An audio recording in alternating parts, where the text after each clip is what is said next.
Hello artists, and welcome back to art class. For your next project, you are going to be creating a self-portrait, which means I want you to make the person look a little bit like you, like similar hair, maybe an outfit that you have, but you're going to create a person catching snowflakes.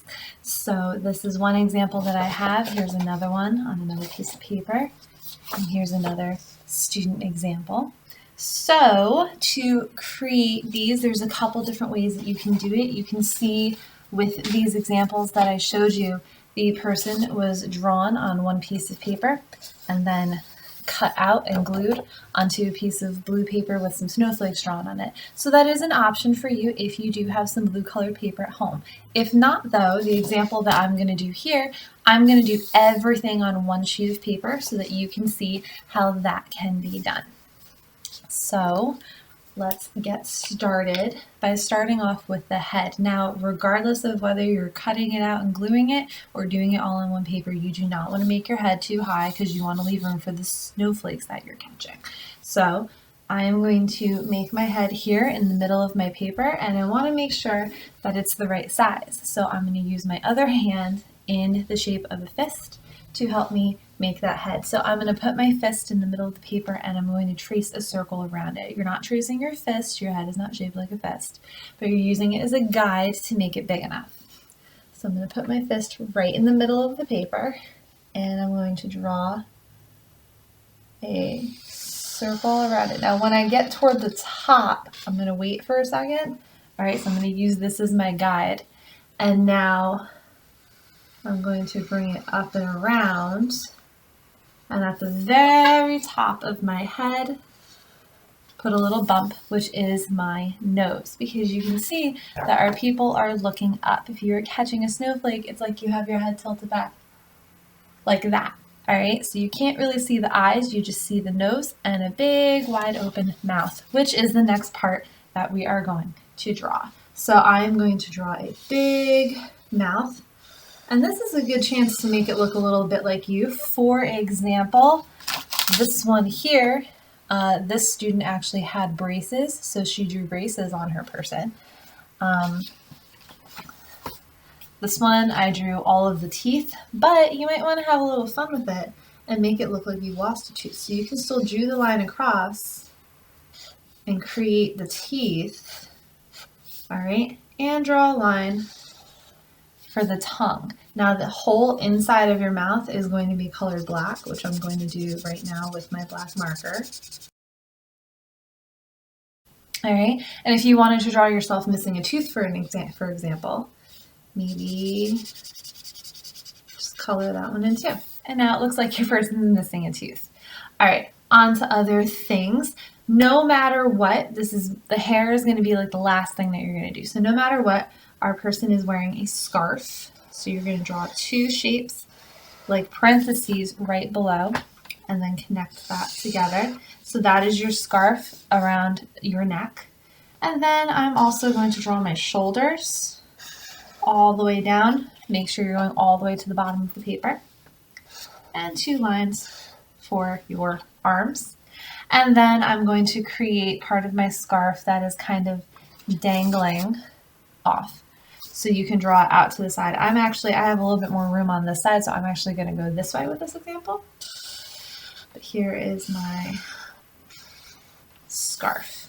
All right, and then I can get ready to decorate. Now, all three of these examples have my people wearing earmuffs. It's up to you if you want to do earmuffs or if you just want to have your ears. If you just want to have your ears, you would just draw them on the side right there and make sure that you color them the same color that you color your face.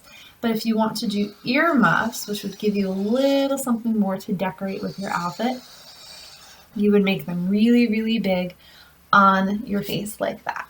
Now, for girls, if you want long hair, you can look at my example here. You're going to have a little bit here because obviously there wouldn't be any hair on the top of your head because this isn't the top of your head. This is the front of your face. So when you tilt your head back, you're only going to see the hair that's on the side. So you can make it as long or as short as you want to make it. You could also draw it in a way where it looks like, you have some pigtails or some braids. For boys, you really don't have to worry about much. If you have a very, very, very short buzz cut, you don't even have to draw anything like this student did here. Or if you have maybe slightly longer hair, which I'll draw a little bit here, you can have a little bit of hair peeping out from the top here, and maybe a little bit of hair sticking out the bottom there. So it depends on what your hair looks like at the moment or what kind of hair you want to give your person. And then simply coloring your face. Make sure that if you didn't do earmuffs and you did ears, you do them the same color. And don't forget to color your nose. You'd be surprised how often the nose doesn't get colored. And then you can decorate your scarf and your sweater with different patterns. Maybe you want to have a scarf that has polka dots all over it. And maybe along with your polka dotted scarf, you want to have a striped sweater. All right, so you can create all these patterns. You can color your earmuffs. You can make your earmuffs match your scarf if you want. Maybe I might have polka dotted earmuffs to match my polka dotted scarf. All right. And that's that. Now, if you're doing all of this on one paper, like I'm going to do here, I'm going to color it and then I'll show you my finished product. You do want to make sure that you color all of your sky as well and include some snowflakes. And then on the tongue here, you can take a marker or a crayon and add a little snowflake onto the tongue. Normally I would give you guys a little snowflake sticker, but in this case you can draw one. All right, so I'm going to add a little color to mine and I will show you the finished product when I'm done. And here's my completed snowflake catching portrait. So obviously I didn't make this one look like me. You can if you want, but you don't have to. Since I did not have the blue paper to do the background with, I decided to leave my background white and use a blue crayon to draw different snowflakes.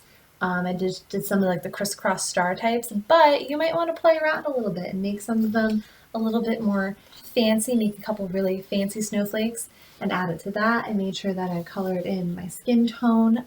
If you do have a pack of crayons, I find that for lighter skin tones, the peach or the apricot crayon is a really good choice.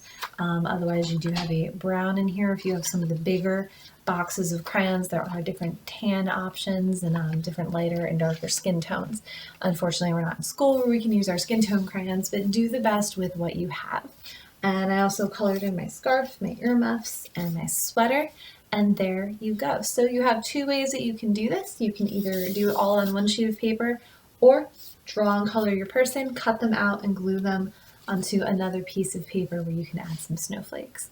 And then I did forget to add my snowflake to my person's mouth. So I'm actually going to do that with the blue, just like I drew them here. And I can add a little snowflake on his tongue that he's caught, and that's it. Just make sure you take a picture of your artwork when you're done and send it to me so I can grade it, and I'm looking forward to seeing your snowflake catchers. And I'll see you guys again next time for art class. See ya!